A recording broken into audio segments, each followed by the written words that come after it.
இன்று செவ்வாய்க்கிழமை மாசி மாதம் 26ஆம் தேதி அதிகாலை இந்திய விமானப்படை விமானங்கள் பாகிஸ்தான் வான் பகுதியில் பறந்து நடவடிக்கையில் ஈடுபட்டது குறித்த சில தகவல்கள் உள்ளன.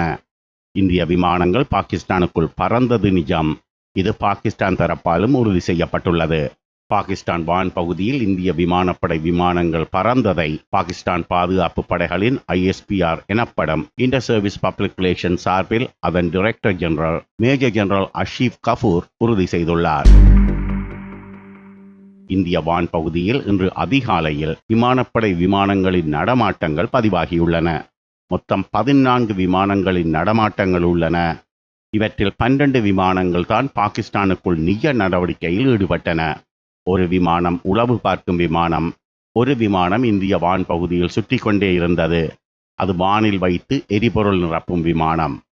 ஒருவேளை பாகிஸ்தானுக்குள் நடவடிக்கை நீண்ட நேரம் நடந்தால் மிராஜ் விமானங்களுக்கு வானில் வைத்து எரிபொருள் நிரப்ப அனுப்பப்பட்ட விமானம் அது. எமக்கு கிடைத்த தகவல்களின்படி முதலில் இந்திய விமானப்படையின் ஒரு விமானம் அதிகாலை 3:15 மணிக்கு புறப்பட்டு சென்றிருக்கிறது. இது ஒரு உளவு பார்க்கும் விமானம். எதிரணியின் வான் பகுதியில் நடவடிக்கையில் ஈடுபடுவதற்கு முன் அங்கு சூழ்நிலை உகந்த முறையில் உள்ளதா, அந்த வான் பகுதியில் வேறு விமானங்கள் ஏதாவது பறக்கின்றனவா என்று பார்க்க அனுப்பப்படும் விமானம் இது. AEWA அல்லது ஏர்போர்ன் ஏர்லி வார்னிங் ஏர்கிராஃப்ட் என்பார்கள். இன்று அதிகாலை புறப்பட்டு சென்ற இந்திய விமானப்படையின் இந்த விமானம் பிரேசில் தயாரிப்பு EMB-145 ரகத்திலான விமானம். பதிவு இலக்கம் KW3555. டெல்லியை தளமாக கொண்டு இயங்கும் விமானம் இது. உளவு பார்க்கும் விமானங்களுக்கு தடமிலக்கம் கிடையாது. ஒவ்வொரு முறை பறக்கும் போதும் ஒவ்வொரு சங்கேத பெயர் கொடுப்பார்கள். நாம் குறிப்பிடும் பதிவு இலக்கம் KW3555 விமானம் நேற்று திங்கட்கிழமை மாசி மாதம் 25ஆம் தேதி மாயா என்ற சங்கேத பெயரில் பறந்தது. அதற்கு முதல் தினம் ஞாயிற்றுக்கிழமை பறக்கவில்லை. அதற்கு முதல் தினம் சனிக்கிழமை எக்லப்ஜா என்ற சங்கேத பெயரில் பறந்தது. இன்று அதிகாலை பாகிஸ்தானுக்குள் உளவு பார்க்க சென்றபோது அதன் சங்கேத பெயர் சோனா. இன்று அதிகாலை விமானம் பறந்த பாதையை இப்போது நீங்கள் திரையில் பார்க்கிறீர்கள்.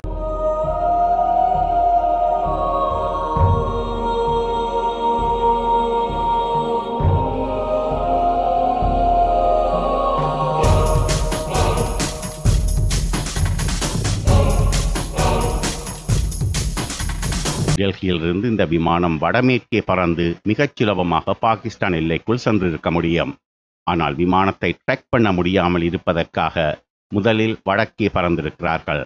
சண்டிகாருக்கு கிழக்கே பறந்து ஹிமாச்சல் பிரதேசுக்கு மேலே பறந்து 180 பாகை தெற்கே திரும்பி தென்மேற்கே பறந்து பஞ்சாபில் திரும்ப திரும்ப ஒரே இடத்தை சுற்றி சுற்றி வட்டமடித்ததை நீங்கள் இப்போது திரையில் பார்க்கலாம். பாகிஸ்தானுக்குள் இருந்து வரும் சிக்னல்களை உள்வாங்கி டீகோட் செய்திருக்கும் சங்கேத பெயர் சோனா விமானம். விமானம் பறந்த உயரம் 31,000 அடி. இந்த விமானம் பாகிஸ்தான் வான் பகுதி கிளியர் என்று தகவல் கொடுத்தவுடன் 12 மிராஜ் 2000 விமானங்கள் பாகிஸ்தானுக்குள் நடவடிக்கையில் ஈடுபட கிளம்பிச் சென்றன. அந்த விமானங்கள் எந்த தளத்திலிருந்து புறப்பட்டன என்ற விவரம் இப்போது வேண்டாம், சொன்னால் சிக்கல் வரும். அப்போது நேரம் அதிகாலை 3:40. அந்த விமானங்கள் புறப்பட்டு அரை மணி நேரத்தின் பின் நாம் ஏற்கனவே குறிப்பிட்ட வானில் வைத்து எரிபொருள் நிரப்பும் விமானம் பறக்க தொடங்கியது.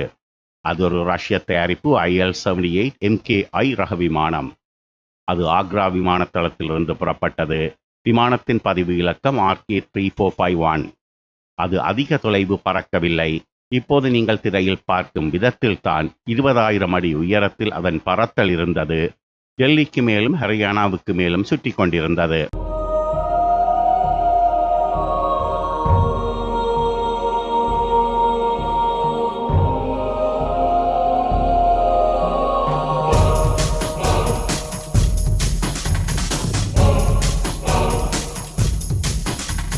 பாகிஸ்தானுக்குள் நடவடிக்கைக்கு சென்ற 12 மிராஜ் 2000 விமானங்களும் திரும்பி இந்திய வான் பகுதிக்குள் வந்தவுடன் இந்த விமானம் திரும்பவும் ஆக்ரா விமானத்தளத்துக்கு சென்று தரையிறங்கிவிட்டது.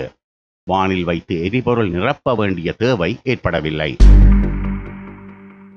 இன்று அதிகாலையில் நடைபெற்றது இந்திய விமானப்படையின் நன்கு திட்டமிடப்பட்ட மெகா ஆபரேஷன் என்பதில் எந்த சந்தேகமும் கிடையாது. இந்த காணொளியில் நாம் கவர் பண்ணியவை பெரும்பாலும் இந்திய வான் பகுதியில் நடந்தவைதான். பாகிஸ்தானுக்குள் என்ன நடந்தது என்பது குறித்து சில தகவல்கள் உள்ளன. சில தகவல்களை உறுதிப்படுத்த வேண்டும், வேறு சில தகவல்களை எதிர்பார்க்கிறோம். அவை முழுமையாக கிடைத்தவுடன் மற்றொரு காணொளியை பரபரப்பு மீடியா யூடியூப் சேனலில் இன்று பதிவேற்றம் செய்வோம். உங்களுக்கு சஸ்பென்ஸ் கொடுக்காமல் ஒரு விஷயத்தை மட்டும் சொல்லிவிடலாம். எமக்கு இதுவரை கிடைத்த தகவல்களின்படி இந்திய விமானப்படையின் நடவடிக்கை வெற்றிதான். சிறிது பொறுத்துக் கொள்ளுங்கள், முழுமையான தகவல்களுடன் வருகிறோம்.